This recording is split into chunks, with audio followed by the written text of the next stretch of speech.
अनि पढाइदिएछ जात व्यवस्था कहाँ भने एमए को समाजशास्त्रको 15 नम्बरको क्वेशन पढाइदिएछ। अहिले नेपालमा सभ्यताका भाषाहरूमाथि अथवा मातृभाषा जो प्रयोग गर्नुभएको छ मातृभाषाहरूमाथि जो सरकारी कामकाजको गरिँदैछ, जो स्कुलमा पढाइदैछ, क्याम्पसमा पढाइदैछ भनेर जो भनिन्छ, यो चाहिँ मातृभाषाहरूलाई मार्ने अभियान अन्तर्गतका सुन्दर किस्साहरू कसरी हुन्।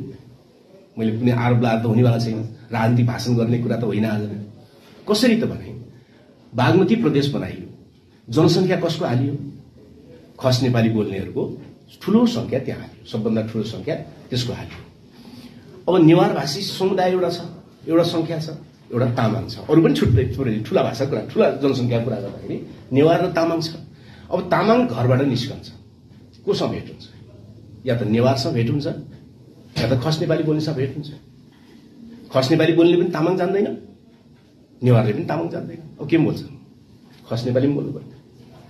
नेवार घरबाट निस्कन्छ, कोसँग भेट हुन्छ? आफ्नो टोलबाट निस्किने बित्तिकै कि खस नेपाली बोल्नेसँग भेट हुन्छ कि त तामाङसँग भेट हुन्छ। ती दुईटैले नेवार बुझ्दैन, केमा कुरा हुन्छ?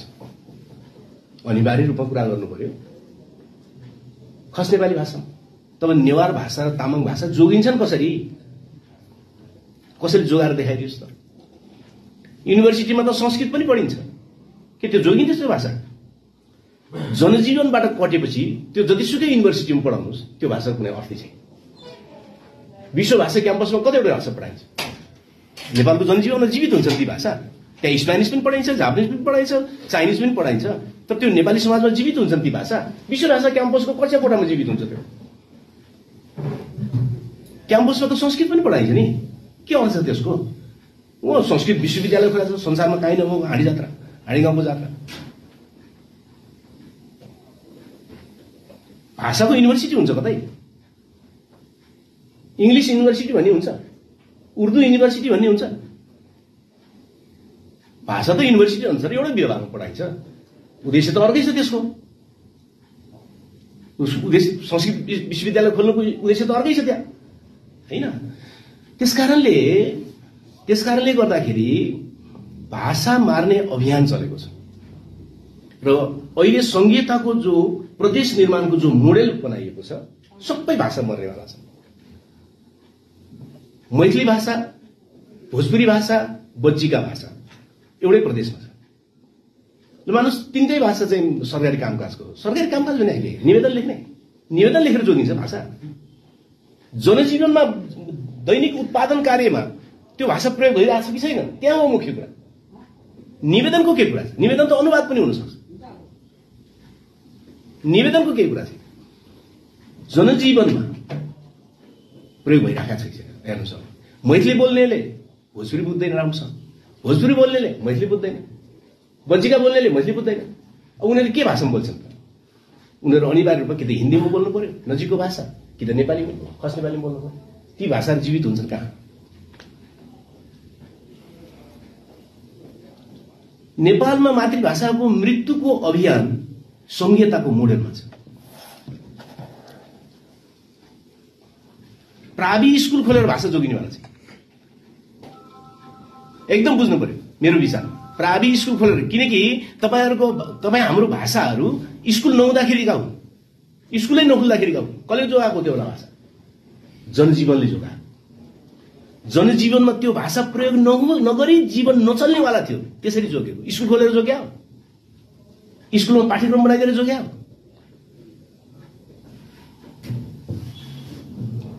जब खस नेपाली भाषा जन्मियो, देवनागरी लिपि उसको थियो, लिपि नै नभए पनि भाषा जोगेर आयो, बनेर आयो।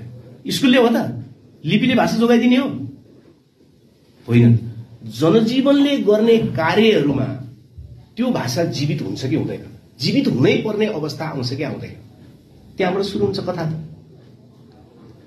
त्यसैले स्कुलमा पढाइदिएको छु, प्राविमा पढ्ने पाठ्यक्रम राखिदिएको छ, युनिभर्सिटीमा एउटा टिचर हालिदिएको छ। यो साना कुराहरू, मुख्य कुरा त्यो होइन। मुख्य कुरा भाषा मार्ने अभियान रोकिएको छ कि छैन? भाषा मार्ने अभियान रोकिएको छैन भने त भाषाले आफ्नो निकास आफै खोज्छ नि। एउटा बच्चालाई रोग लाग्नबाट रोकिदिनुहोस् न तपाईँ, बढ्ने काम ऊ आफै गर्छ नि। तपाईँ किन टाउको समाएर तान्न थाल्नुहुन्छ? बढाउनलाई बच्चालाई चाहिँ रोग लगाएर हालिदिने अनि घाँटी समातेर तान्नु। भाषाको बारेमा यही भइरहेछ। भाषा मार्ने अभियान राजनीतिक रूपमा सुरु गर्ने, संस्थागत गरिदिने अनि युनिभर्सिटीमा लगेर चाहिँ पाठ्यक्रम राख्दिने। यो जस्तो विप्ल्याटो काम, यो जस्तो विप्ल्याटो तरिका यो उपनिवेशवाद नै हो। यो आन्तरिक भन्नुहोस् वा बाह्य भन्नुहोस्, यो उपनिवेशवाद। योसँग लड्ने हो भने अथवा यसबाट मुक्त हुने हो भने र साँच्चै भाषाहरूको रक्षा गर्ने हो भने के गर्नुपर्छ त? भनेदेखि राजनैतिक अधिकार पाउनुपर्ने हुन्छ।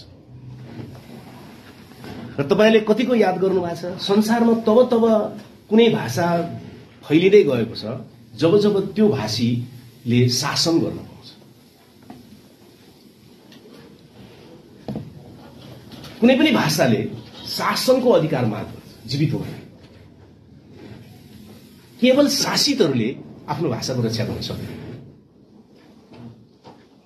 कुरा डरलाग्दै छ यो। नेवार भाषा जीवित गर्नु छ भने नेवार जाति शासक हुन सक्नुपर्छ, पाउनुपर्छ। हायु भाषा जीवित राख्नु छ भने हायु जाति शासक हुन पाउनुपर्छ।